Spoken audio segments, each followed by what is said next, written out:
Okay, welcome everybody to the Midlands Parks Forum webinar. I'm Liz Stuffins, I'm chair of the Midlands Parks Forum. And can I have the next slide, James? So the running order for today is I'm just going to go through some of our events over the next couple of months to do a bit of a plug for what we're presenting in March and April. Then we've got Hamira Sultan from Birmingham talking about the Birmingham Future Parks Accelerator project. Then there's an opportunity for questions and answers. Then Dave Solly wanted to say a few words, I think, if he's with us, about access and equity, I believe. And then we'll do what we used to do when we all used to meet in person, which is a roundtable update on just a couple of minutes on what's current in your area, what the current developments are and hot topics. Next slide, James. We wanted to thank everybody for contributing to the National Lottery Heritage Fund survey that went out recently. Alison can't be with us today, but she's been working hard on getting the Resilient Heritage Project extended for another 3 months. Because we haven't been able to deliver quite as much as we hoped to deliver, we had an opportunity to pay some more salary to the project manager's post, which is great. And so we've extended the project for another 3 months through to June, which is great. And Alison wanted to thank the 6 contributors to the case studies which she's been working on as well. And they'll be published in the spring, along with our research undertaken by Community First partnerships on access to green space in the Midlands as well. So those are key parts of the National Lottery Heritage Fund project. Next slide, please. So next month is all about carbon reduction, and it was going to be on the 18th of March. So Alison has got together about 4 different speakers. One from Park Power, Green Space Scotland. We did a bit of work early in the start of the Midlands Parks Forum with Green Space Scotland. They mentored us and showed us how they operate, and they've been doing some fantastic work around Park Power. So that'll be really interesting. There's also a toolkit on how it can be achieved called We Are Possible, which I think is linked to the Green Space Scotland work. She's also got somebody from the Arkwright Society called Simon Gill, who's going to talk about decarbonising a heritage building, which is an old mill, which should be interesting. And then some advice from a group called Refit, a public sector control body who work with local councils to accelerate carbon reductions. So that should be a good seminar. So I'm hoping that, we'll have a good turnout for that. And then the following month is the 15th of April. And that will be Learning Through Landscapes, which probably quite a few of you have heard about. So they're sharing inspirational ways to develop green spaces as a learning opportunity. So that's looking at, obviously, education in our green spaces, which will be another fascinating opportunity. And we would like members from the Midlands to share examples of what they're doing in this particular area as well. So Alison will be in touch with you, trying to get you to contribute a little bit more to that one as well. Next slide, please, James. So I'm going to hand over to Hamira Sultan. As I said, she works for Birmingham City Council, consultant in public health, and the Future Parks Accelerator Director. Over to you, Hamira. Oh, thanks ever so much, Liz, and good afternoon, everyone. Have to warn you, it's my day off today, so we might have, I was going to say a toddler, but he's not a toddler anymore, he's now 4 years old, and might walk in. and he's left various spiders around the house for me to find as well. He's into Spider-Man right now. So yeah, so just to warn you and just to thank you for your patience in advance. So yes, I'm Humera Sultan, as Liz said, public health consultant, and I'm also one of the 8 cities working on Future Parks Accelerator at the moment.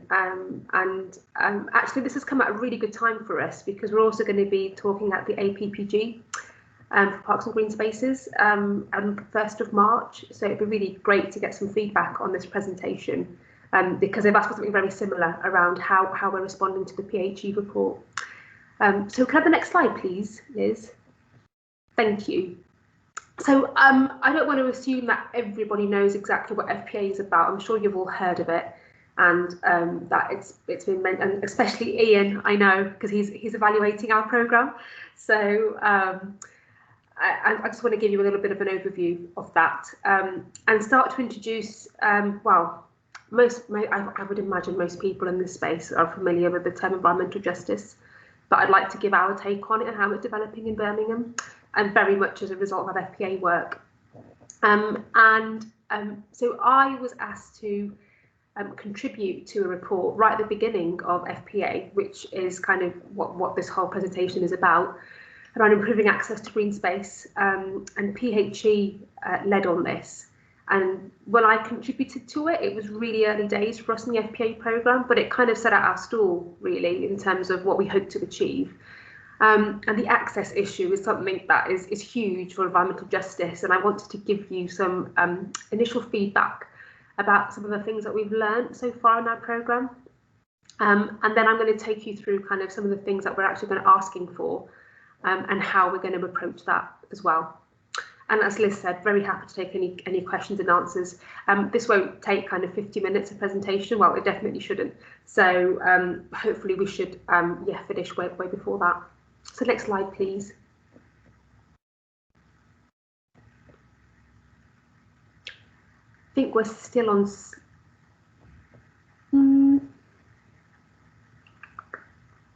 Don't think the slide's moving. Is it James managing the tech? Yeah, James. Sorry. What can you see? I can see slide. Well, your next one. yeah, that's fine. I've just noticed all the numbers are kind of skew-iffy actually, so I'll need to fix that. So this definitely was a good run through. So just to kind of set some context really about FPA, it's all really come about since the inquiry into public parks from 2016-2017. And really this inquiry, as I'm sure you're all aware of, was really focusing on kind of 3 key questions. So why on earth do parks matter? What kind of challenges are they facing? And actually, how are we going to have a sustainable future for them? And from that was born the Future Parks Accelerator programme. And these are you can see the list of the other places that are involved in it as well. And, you know, we all in this space. Oh, sorry. I'm really sorry, Liz. Just bear with me a second. Sorry.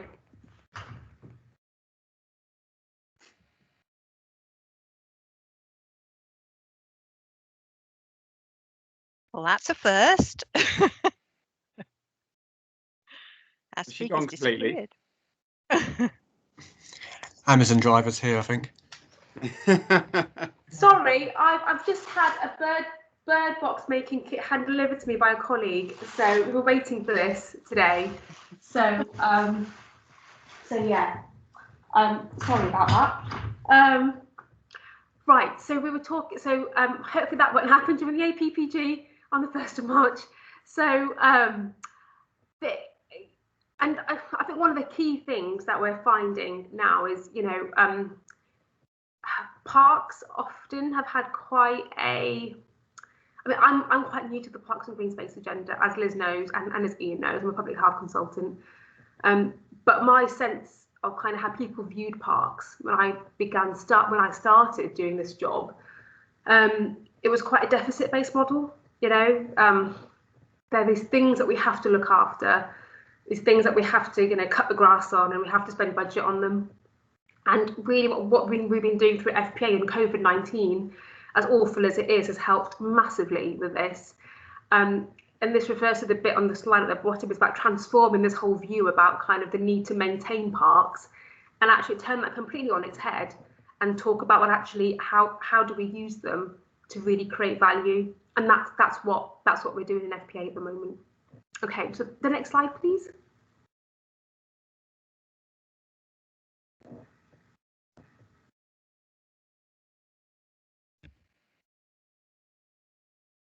Has that changed? Changed at my end. Yeah. So one of the things we've been looking quite a lot at in Birmingham is really kind of how do we start to measure this whole concept of environmental justice. And one of the things that often, whenever you think about justice, on any kind of level, whether it's social justice, you know, or environmental justice, often deprivation is a key factor in that. And we've been looking quite closely at the IMD, the indices of multiple deprivation, and you can actually look at a local authority and its and the IMD score that it has. Well, we can look at it at a tiny LSOA level all the way up to kind of local authority level as well. But you can also look at it according to the subdomains. And these are kind of income, employment, education and skills. There's a whole health deprivation in index there as well. Crime, barriers to housing and servicing, living environment, which is probably the most kind of relevant to us. And that kind of really looks at things like quality of housing, it looks at air quality, road traffic accidents, but there's nothing really that looks at green spaces. So from an environmental justice perspective, the kind of things that we're looking at is, you know, there's a whole access issue as well. And so we're trying to make the case to MHCLG, who are very much, you know, supporting the FPA programme. They're also responsible for the IMD as well. And we're trying to make a case to them that actually a small change, like including green space access within an IMD, could really help put green spaces more so on the map, no pun intended, than they are already at the moment. So if I could move to the next slide, please. So one of the things that I wanted to show here was this slide was a bit of a turning point for us in Birmingham when we had a conversation with our Director for Inclusive Growth. And, you know, he's responsible for essentially planning and development in the city, amongst other things. And we kind of started talking to him, his name's Ian McLeod, about, well, if you start looking at Birmingham as a city as a whole, you know, we're a huge city, over 1.1 million residents, looking at our deprivation. So this map here looks at kind of deprivation levels. And, you know, we don't see much deprivation in the north of the city where Sutton Park is. As you get more kind of closer to the centre, you see it getting much darker, so more deprived. And then you start to see some of the more leafy suburbs in the south of Birmingham where there's less deprivation. When you start to then put green space on top of that, then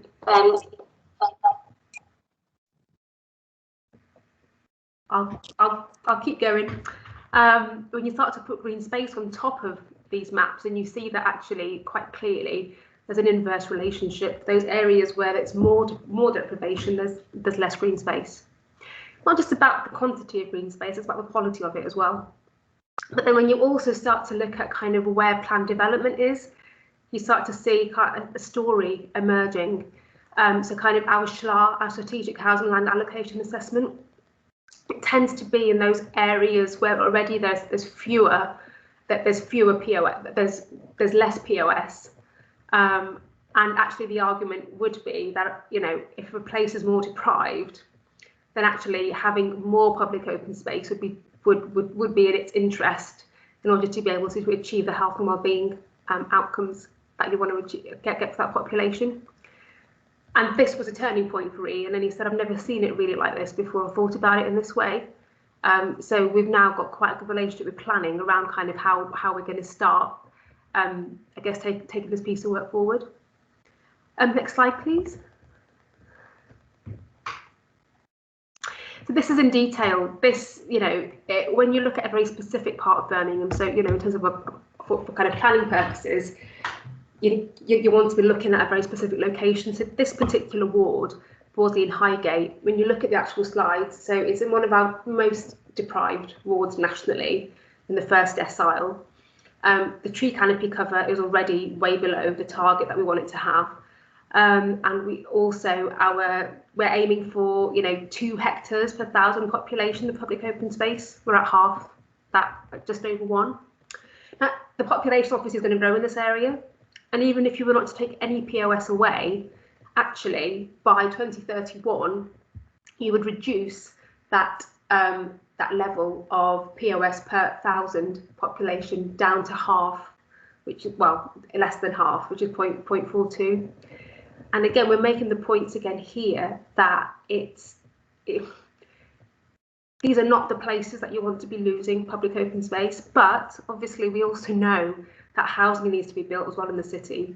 So the question starts to emerge, well, actually, if you are going to be losing POS in an area like this, what actually are we saying to the developers, and what are we telling them, not just asking them, telling them is absolutely essential in terms of mitigating that loss and putting some good quality POS back in.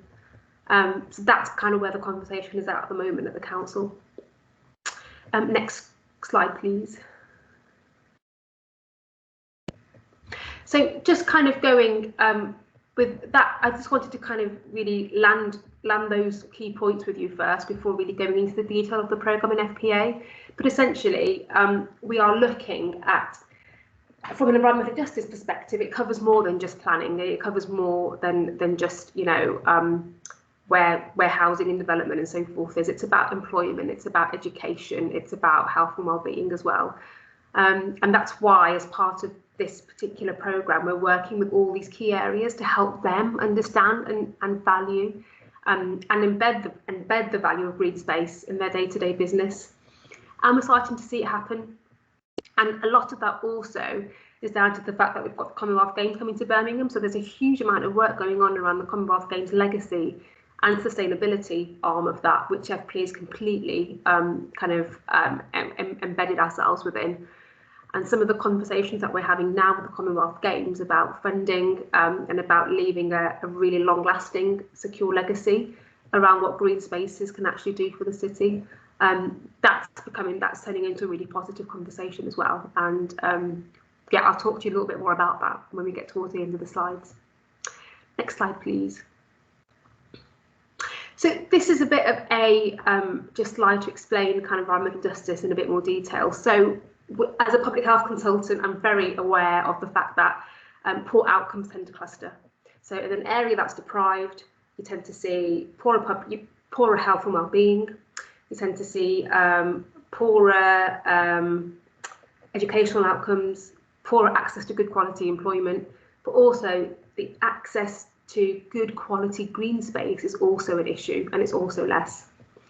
COVID-19, I don't think we can have any conversation about green spaces without mentioning COVID-19. As awful as it's been, it's completely brought to the surface how unequal our society is. And in Birmingham especially, we've seen the impact of COVID-19 on some of our communities that have been horrendous compared to other parts of the city. So there's a real drive here, an opportunity to really do some levelling up. And we absolutely think that by taking green space seriously and by giving it the attention that it deserves, and not just leaving green space in this bit of capital, natural capital, by embedding it into all the other 4 capitals, manufactured capital, financial capital, social capital, and human capital, that's when you'll start to see environmental justice actually working. Next slide, please. Okay, so I'm going to talk a little bit now about what have we learned from the programme, especially around kind of the whole improving access to green space. So that's the kind of lens that I've taken to kind of put my thoughts onto this slide. And I think, one of the things that strikes me the most, and also not only am I guess, public health consultant, but also FPA director, I've also become a trustee of Birmingham Open Spaces Forum. And I've now also set up my own local Friends of Park group in my local park. My son Issa calls it his park because he's so attached to it. And the reason I bring that up is about that sense of belonging. For me, that's one of the biggest things that if we're going to get people engaging with green space and looking after it and loving it, they have to feel as though that green space belongs to them as well. And I think often, in order to kind of get to that level, people need to see other people who look like them using a green space to feel as though they have the right to be using it. We know that Birmingham is one of the most diverse cities in the country, but the lack of diversity in the green space world is overwhelming. And I make no apology for saying this. More of Birmingham looks like me. I'm a British Pakistani Muslim woman, and when I look at the park service in Birmingham, it's not reflective of that at all. Not at all. I stand out like a sore thumb, basically, and that for me is one of the biggest issues that we have. We are looking at kind of how do we tackle this issue of lack of diversity, and we're trying to address that through our volunteering work as well. And the starting point actually is to have a really good solid baseline. We don't know in Birmingham what the demographics of our volunteers are. We can hazard it as a guess that they're generally older, generally white, British, and generally more women, but that's about as far as it goes. So I've been working quite closely with BOSIF to help support them to get access to much better software apps that actually help to record this kind of information in our volunteers. But if I just kind of take you through some of the learning from each of the pilot areas that we've got. So the children's pilot, one of the key learnings from that, this was in a place called Aubrey Fields within the south of Birmingham. And one thing that really stood out was that people just don't always see a park before them. It can be on their doorstep and they just don't think to use it or even notice it. The park has to be engaging. It has to form a connection to people. And so what we did in that park was I call it the Aubrey Fields effect, and we made the park mean more to people. So for instance, just putting a simple nature trail up, you will not believe the impact that had in half term in October. It was literally 6 laminated pieces of card that got stuck on some benches with some tie backs, and we had families telling us they'd never spent this much time in the park before, and all it took was 6. It took somebody, a member of my team, not a green space expert, not a ranger, not a park service manager, not a member of the maintenance team, but someone who actually doesn't know very much about green spaces, but has a lot of passion and spent a bit of time in the park and was able to just, draw some references, some of the key things that were in the park from a nature perspective. And that's still there, and people are still connecting to it. Another thing that we're also doing is we've made a focal point within the park around a habitat where there's quite a lot of slow worms. We know they're a protected species, and we've decided to do a crowdfunding activity to try and raise money for that particular habitat to make it more accessible for other people to engage with it, and for families and children to just learn a bit more about what's in the park. That crowdfunding page has been live for 3 weeks, and we've raised £1,000 now, so we've hit half our target. From an employment perspective, so this pilot is all about how do we sell the green space sector in terms of jobs. One of the things that's been really stand out for me is that we're trying to break down stereotypes of who works in a park. So I imagine most people look at me and think, British, Pakistani, Muslim woman, she works in green spaces. I get that look quite a lot. I just don't look like the kind of person who works in green spaces. But that's what we need to challenge. So we've developed a skills showcase, and the idea of this would be we would almost take this showcase of all the various green skills that you can get, the kind of jobs that you can do, and take it around from school to colleges and so forth to get kids to engage with it. Of course, this thing called COVID-19 happened, and it meant that kind of face-to-face activity wasn't possible. So we said we've now got a YouTube skills showcase. It's a virtual skills showcase, and it's got over 30 people now talking about their jobs, what got them into it, what makes them passionate about their job, you know, how they got there. There's still a lack of diversity, I have to say, but you know, there are some non-usual suspects, I would say, appearing in that skills showcase. So this is a bit of a plug as well. If you feel kind of particularly inspired after this presentation and you want to submit a video, I can absolutely share contact details with Liz to pass on to you all about how you can do that.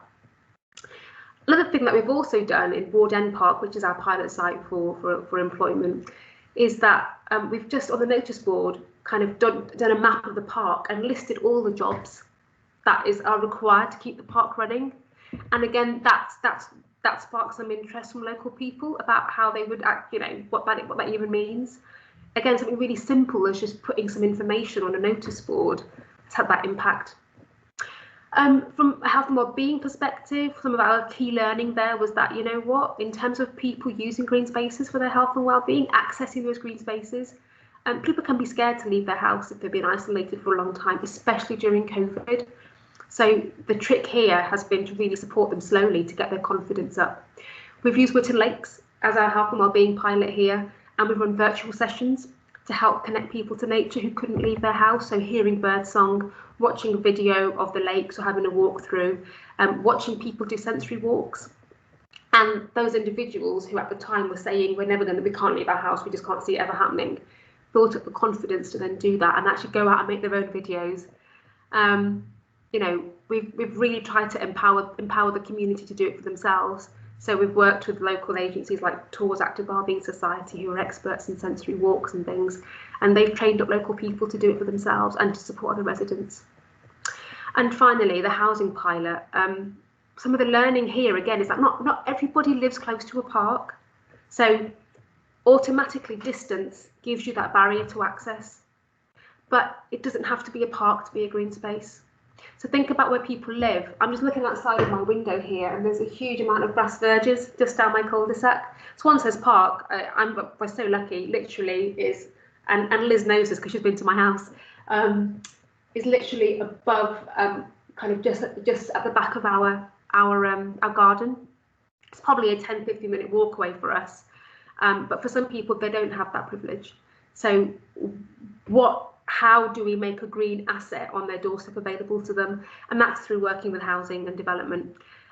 We've got making some great progress working with some residents in a sheltered scheme and help supporting them with taking some of the land that's literally outside their doorstep and turning it into a communal garden. It shouldn't be a difficult thing to do, but getting all the dots joined up in the city council to make that happen, that's the process we're going through at the moment and the learning that we're gathering. So just the next slide, please. So what are we actually asking for in terms of what are we asking for change on? What are we almost demanding, I guess, is the question. So we absolutely think that a change to IMD is needed. We need access to green space to be reflected within the IMD for it to be taken seriously. Given the impact that it has on health, why is it being missed out? So this is something that we want MHCLG to consider. Also, we know that parks have never been used as much as they have been during COVID-19. It's the only thing that we can do at the moment. So we know that maintenance is an issue. Even though most of our budgets for park services go on maintenance, they still don't go far enough for what our parks actually have to do for us.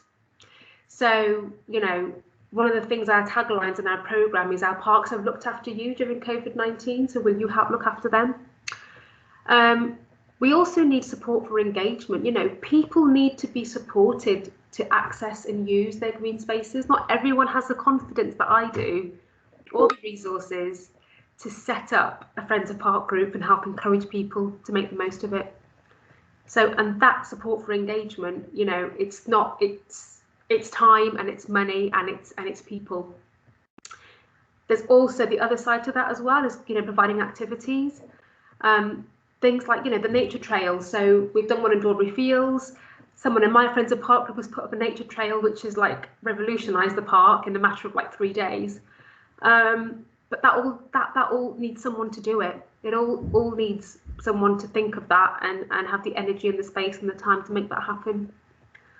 And also we know that in areas where there's more deprivation, there's less social cohesion in some places, and that the community connectedness is not there to do it for themselves, and that they need some help and support.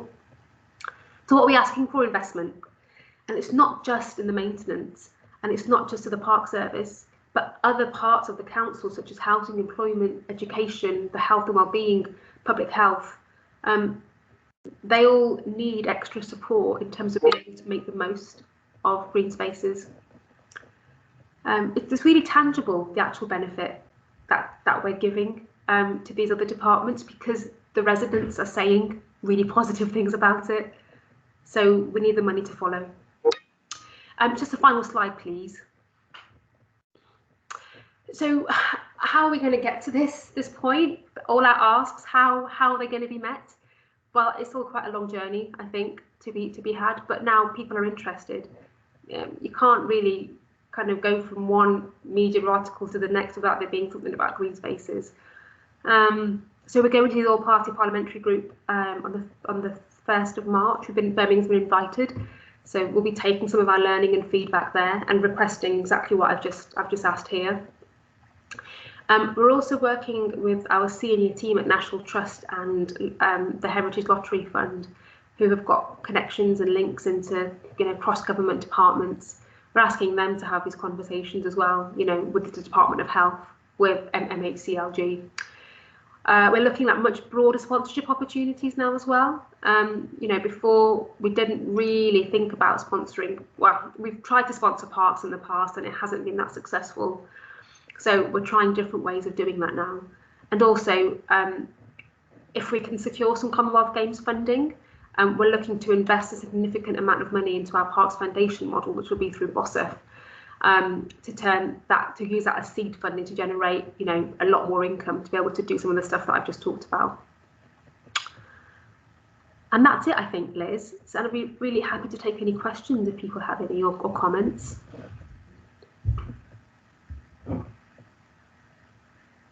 Questions from anyone?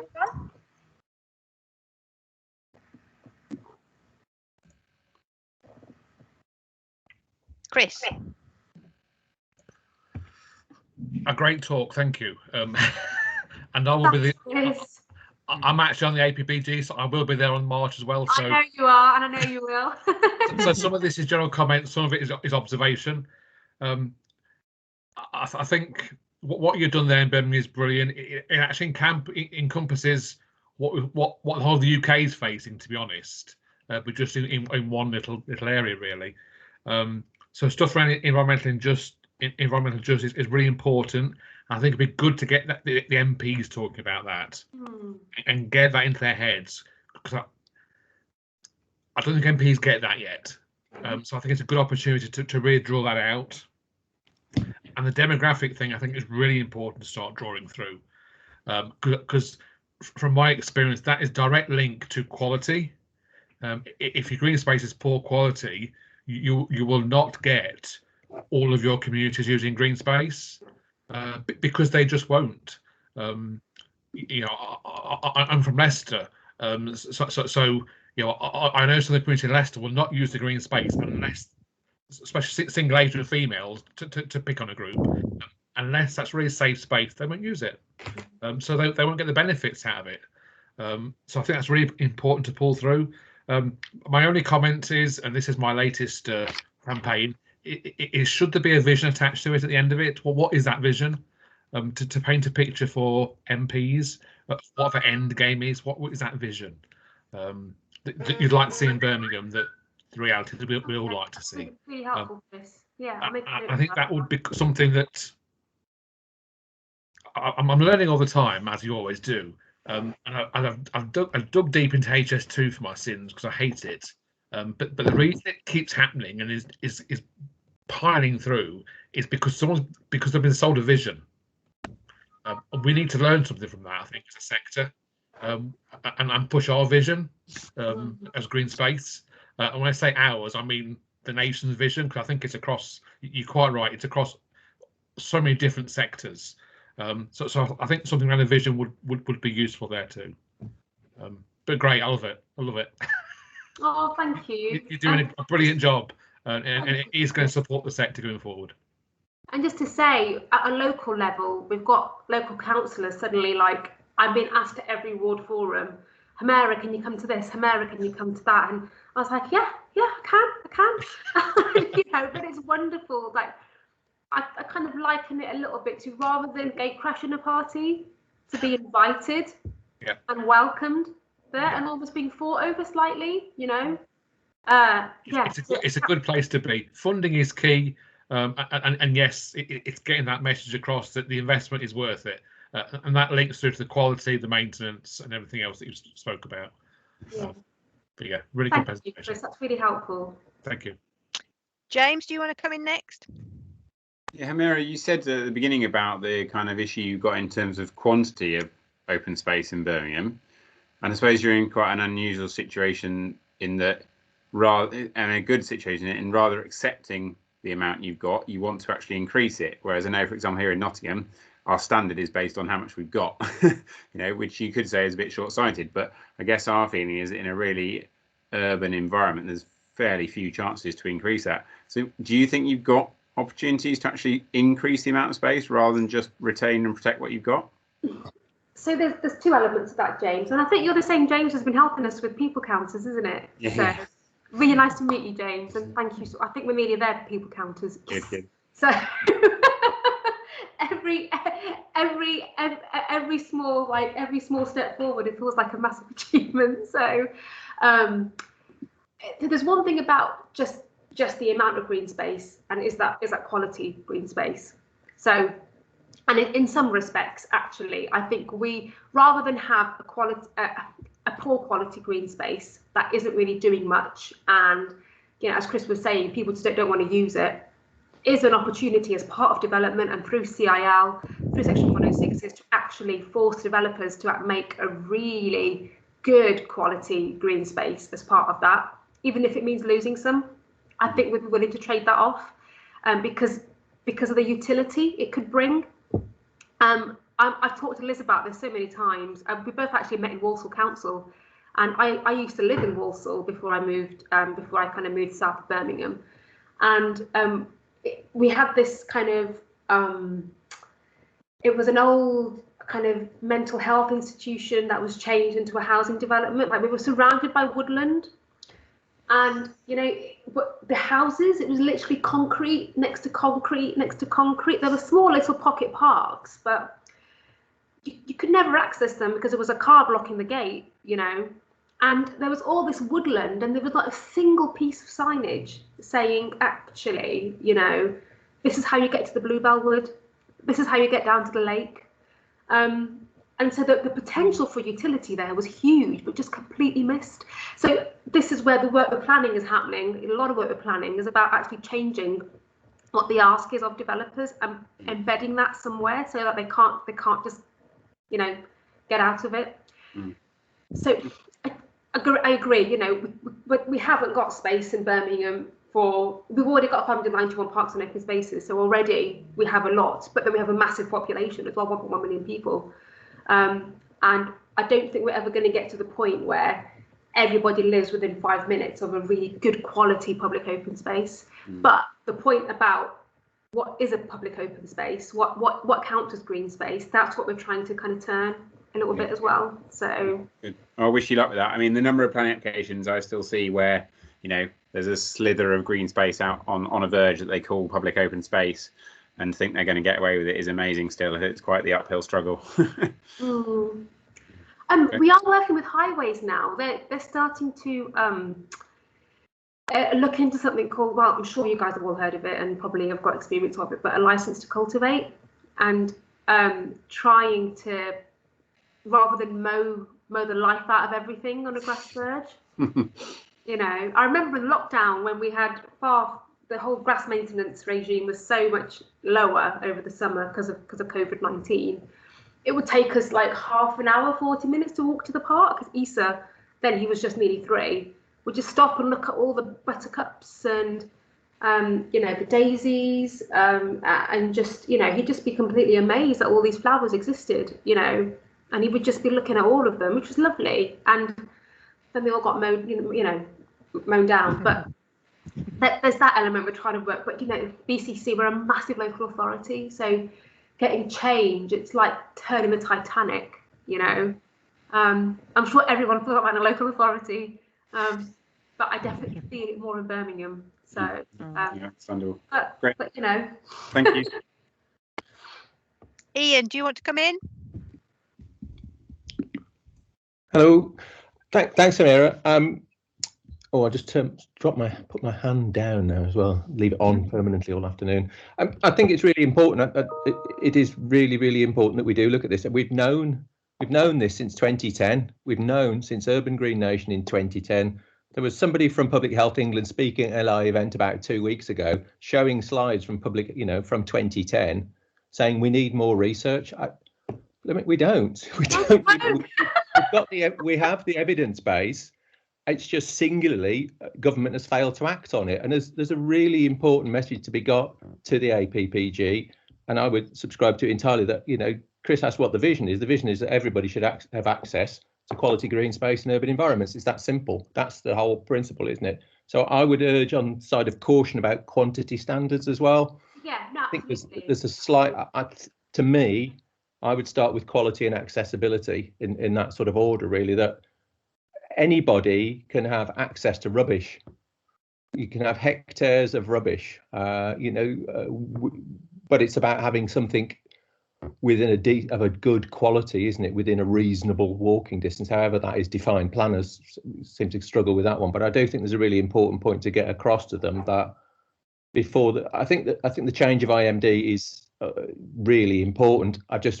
I would hate to see another Fields in Trust green space index come out, really, because I think that's a largely meaningless thing, really. That the fact that Sandal is 0.34 and Dudley is 0.32 means absolutely diddly squat, really. It should be about quality and quantity of green space and what you have within your area. Yes. And I think we do.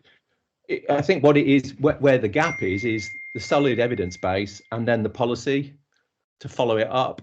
I think there's probably something that we could do a webinar around this, that we could take this a bit further. There are some really interesting global examples of where people have done this. And then, Vancouver's the classic one with Catherine and the team that they're doing over there. They've taken exactly what you're doing in Birmingham, said, right, this is what we're going to do.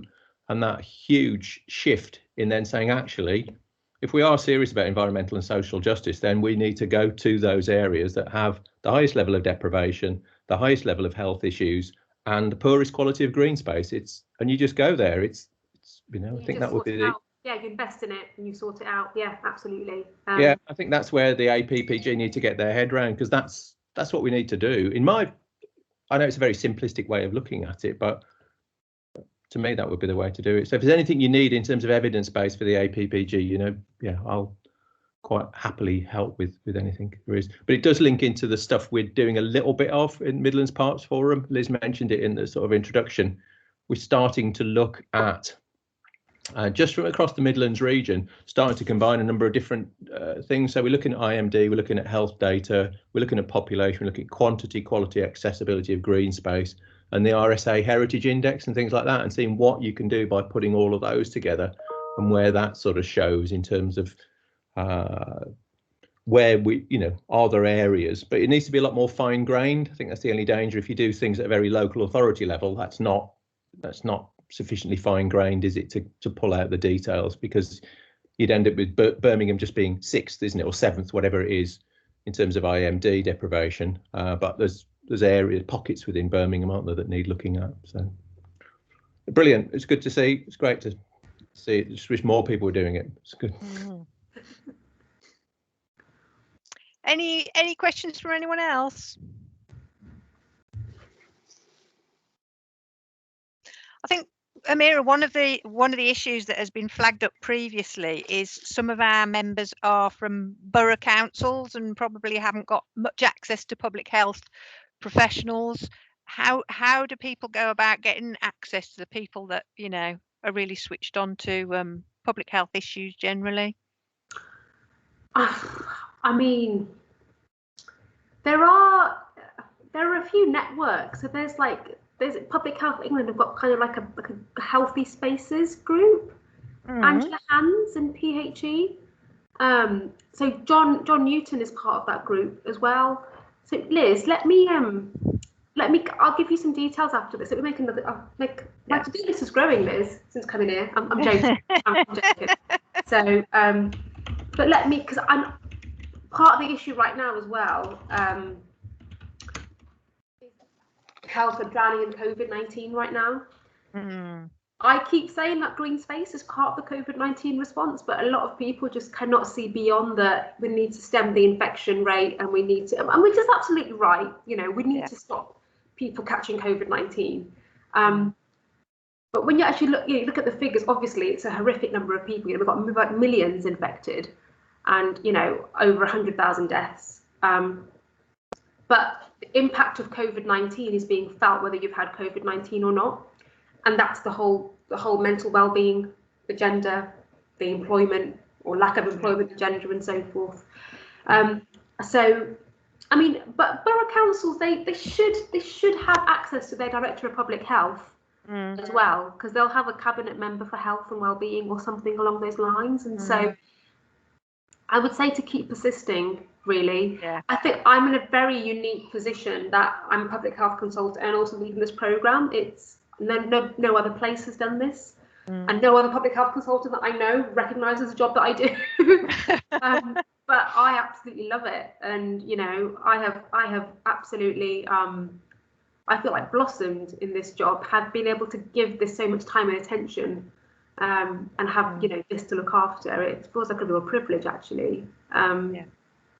But yeah, I'll speak to Angela, and I'll connect you guys up. Okay, link into that group. I haven't heard much from them recently, but they a lot of these kind of groups in PHE as well, kind of most of PHE are also drowning in COVID-19. So lovely. Thank you very much, Amira. Do you want to stay, or as it's your day off? I'm going to go find my little boy. He's insane right now. We might try and make our bird box. Thanks very much for your time. No, not at all. All the best. If you want us to come and talk here again, we're very happy to. So lovely. Okay, be nice to see you, Liz. Okay, take care. Bye. Thanks, Mira. Cheers. Dave, do you want to come in now? Yeah, hello. Actually, I've been trying to get in on this because I wasn't really in need of an agenda item from you. It was I was looking to just come in at the end of Amira's conversation, it was really fantastic to hear what was going on at a sort of Birmingham level and how it's playing into the sort of national picture as well. My connection with Alison was because I was looking to just sort of flag up that there is a conversation also going on around equity and access to green spaces. Some of you may have heard of a National Outdoors for All working group that exists and brings together a range of organisations from ranging from English Heritage to RSPB, sort of you got the NGO bodies to national bodies as well, to think around issues relating to connecting people with nature and ensuring access for all. And one area that it's been thinking about is equity of access to green space as well. So I just wanted to flag up that thinking is going on, and it's fascinating to hear what Mira is saying. To be useful to play that in. The lead on the sort of working group for this is Graham Duxbury from Groundwork UK, who many of you on this call will know. And we've been supporting him in this thinking with the ambition to sort of try and get more perspective from those who are on the affected, the community, the representatives of communities. So those working with disabilities, those working with people with disabilities, those working with various black and minority ethnic communities, and supporting them and addressing their needs locally. So what we're trying to get out of this is that picture of what will help address equity and achieve equality and equity of access to the benefits of green spaces. And the work is trying to capture narratives around that. from some of the communities themselves and update the sort of general message around that. We're also hoping that it'll give some idea of some of what will be needed to be considered when it comes to equity and getting it addressed in delivery solutions as well. What do you need to actually think about to make sure what you're proposing is it will promote and secure equity as well? I wasn't looking to go into too much more depth on that. I was actually hoping, when Alice and I connected, we'd hoped that we might end up with bringing Graham to this conversation. That's not happened. So if you're interested, we can look at getting Graham to a future conversation. And if you're interested in more on the National Outdoors Working Group, it is a sort of body that brings together a range of organisations. You can see a listing on website, search for Outdoors for All on the web. But if you want to know more, Natural England is the host of that group. Probably initially contact me and I can put you in touch with that group if that area is of interest to people. Ian, do you want to say something? Yeah, just if you could send details of that round, Dave. The question is, how many local authority parks and green space professionals are on that group? Yeah, it's more from the bodies that are supporting communities to local level. So I think this is where Graham is very keen and open to making connections. So I think this is where it would be good for us to make a connection with managers to sort of understand whether what's coming from the narrative would be helpful to people. So that working group is more coming at things from the perspective of so the whole Outdoors for All working group is very much looking at the perspective of the needs of the sort of community level. Take a look at the representatives on the website, Ian. Yeah, no, I'm just doing it. I would argue that the biggest body of people that support local communities is local government. Mm-hmm. So I would think collectively that most people on this room have got more contact with the community than Groundwork have, for instance. But I'll have a look. But I just think it's a bit of a if you're going to start looking at urban green space, then it would make a lot of sense that they. Within the working group, we do have representation from one of the Parks Accelerator projects. It's a local authority representative as well to give that perspective there. So that is feeding into the equality working group. There is a local authority perspective feeding into that. Lovely, thank you, Jace. Okay, next part of the meeting then. I'm going to switch off the recorder. And yeah, it's roundtable, hot topics. I'm going to go through the list. Nicola, you're first on my list. Is there anything from Telford? Hello. Hello. Nothing really magnificent other than we're trying to cope getting through. There is a project group working on putting together a potential funding bid to improve the Silking Way the sort of long footpath access route. And James, I've got a problem with people counters, so I may well contact you if you've got the solution. Yeah, and looking at digital trails as well, potential going forward funding. So those are the key things really at the moment. What do you mean by digital trails? So on an app? Yes, utilising apps, but the park's just a small part of that. It's for the borough. And basically, like everything else, encouraging people to get out locally, enjoy their space in a safe way, because some of these COVID restrictions obviously aren't going to disappear overnight. Whereas somebody could originally come into the visitor centre and pick up a map and wander off with it, that no longer happens. So if they've got it there on the phone, off they can go. So it's all around those sorts of things. And as well, Heritage Lottery seem to have funding around those sorts of opportunities as well. So that's Telford. Chris, rugby I'm here.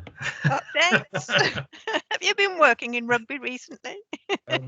Not for a long time, to be honest. I don't live in rugby, so yes, I've been back about 6 times since March. But Really? Wow. I never thought it was possible, but there you go. Just highlights from rugby. We are going through another restructure, surprise, surprise, to deal with for the financial situation that COVID's put upon us. Most likely, I will lose all grounds maintenance, and that will go across a trading arm. Right. So my role is currently at risk in terms of what that means for me, which feels like an annual occurrence, to be fair. Yeah. Yeah. So that's still ongoing in terms of what that looks like. We've recently finished 2 new skate parks that have been built during lockdown, so they can't be used still, but they have been completed. And we're just in the process of adopting a new pollinator strategy and tree policy for rugby. And because we uniquely have a nice name called rugby, the pollinator is called Rugby, BEE. So we're going for a bit of a catchy one, and then we'll start looking for some funding to actually implement that in terms of some of the changes we need to do. And our Parks Connector networks is starting to take off, and that's literally how people move around rugby via green spaces as opposed to roads. We secured some 106 and we used to do some footpaths in the Brownsville part of rugby. They've all been refurbished, tarmacked, because it kept washing away the old gravel stuff did. New bat hat solar lights across them, so they're usable all year round, evenings and nighttime. For all the new night walkers that were all entertaining in our spaces, which has proved immensely popular in terms of this new lighting, because there's no lighting column. It's literally just discs of solar light, which I was very skeptical of, but I'm now convinced those are the right thing to do. So we're hoping to take another report to Cabinet to start a £1.4 million rollout once we get some funding around rugby of all these new connector networks. So quite exciting on some bits. So Great. Thank you very much. Thank you. Dave Fisher, Lantra. Yes, I'm here. I should unmute myself. Yeah, I was gonna say something before we started, but I've saved it up now because I was on this is a non-Lantra related point initially.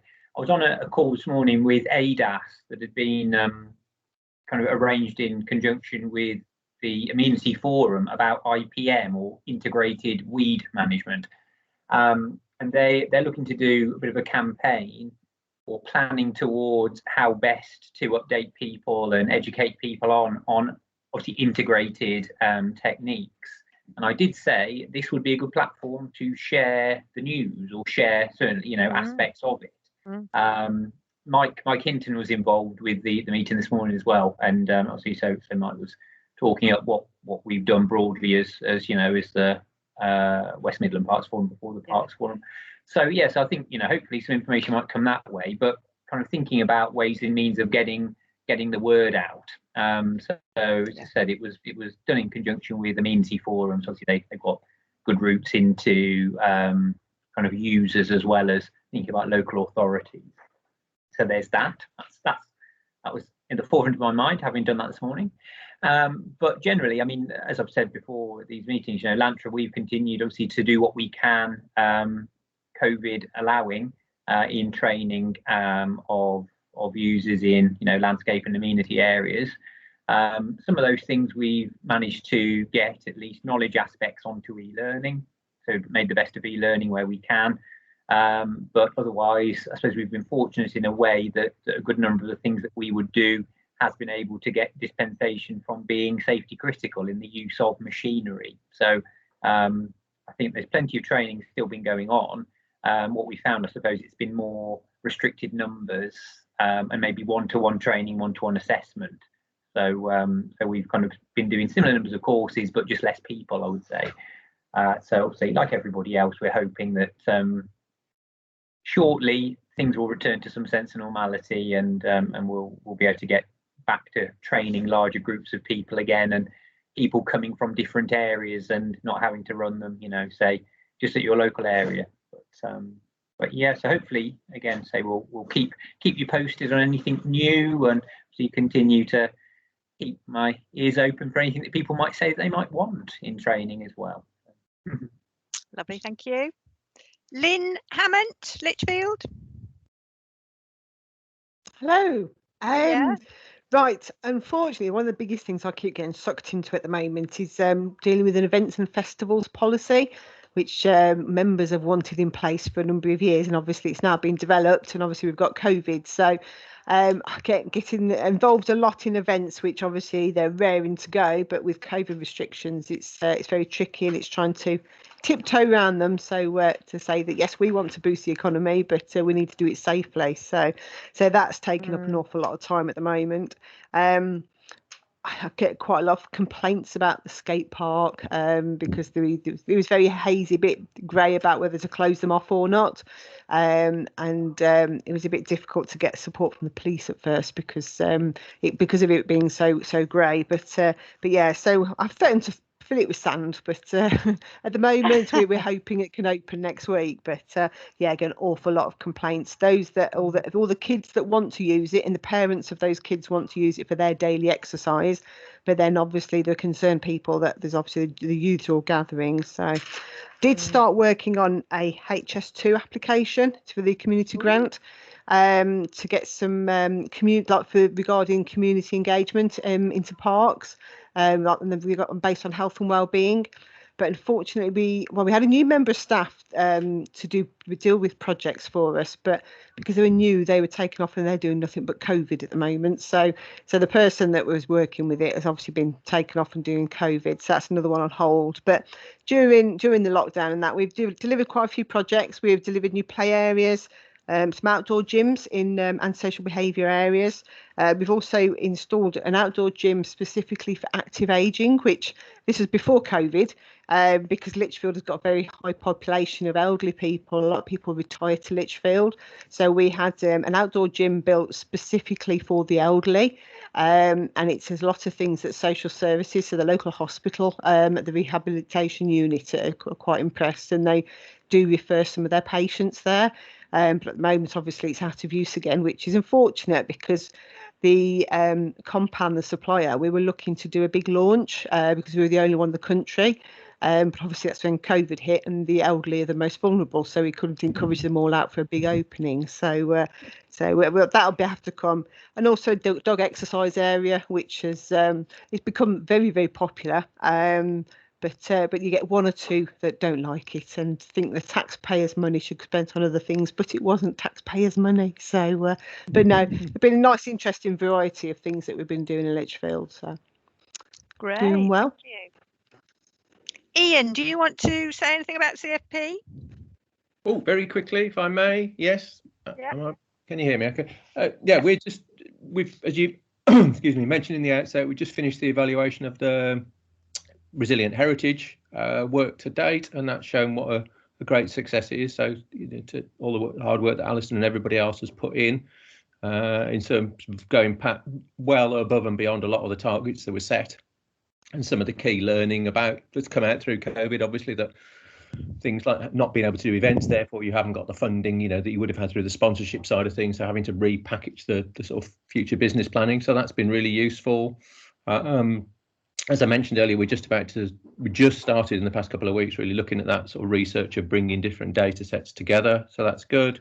We've still got the evaluation going for Birmingham and the FPA projects. But interestingly, there's been quite a shift recently. Ever since HLF obviously announced their new improved change grant program last week, there's a lot more people now thinking about options appraisals and resilient heritage type funding bids. And I know Viv might say a little bit about what they're thinking of there, but there's certainly been quite a lot of interest in that, especially people who've got buildings in parks, big buildings in parks, having to completely rethink their future, where there's been so much reliant on commercial side of things as well, really. That's the one that's in the background of me as well, behind me there. So that's where we're working at the moment. Very Oh, nice. nice. So yeah, there's still just really interesting sort of shift at the moment to people. I think there's this sort of latent demand. People have been waiting for a long time for HLF to open again, what it's going to be. So we've certainly had 4 on the go recently. So it's quite good, really. Great. That's all from me. Yeah. All right. James Cairncross, Milton Keynes. Hello. Hiya. So I think the last time I did a roundtable update was at the beginning of the COVID situation, and I said that our income was likely to be hit by about £1 million a year because most of it comes from either investments which went down through the floor or commercial property and people not paying their rents. Actually, it turned out more people were able to pay than we first expected. So our income, although it was still quite severely hit, it wasn't quite as bad. And we're hoping that next financial year it will be at more or less a normal level. So fingers crossed our budgets are as they would be pre-COVID, and we can just try and catch up a little bit. Although saying that, we didn't really have to. We didn't have to reduce any of the quality of maintenance. It was more the extras. We had a few people on furlough, made use of that scheme, so that all worked out.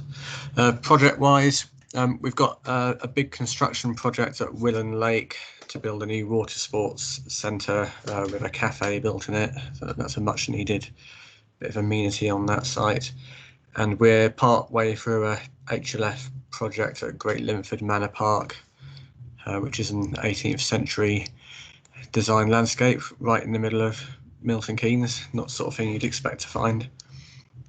Not part of the lottery project, but on the same site, there's some 17th century, I think, almshouse buildings which are dilapidated, owned by the local authority. So we're in talks to take those over, restore them, let them out, and also use part of it for park users, toilets, interpretation space perhaps. So that's a nice little project that hopefully will come off.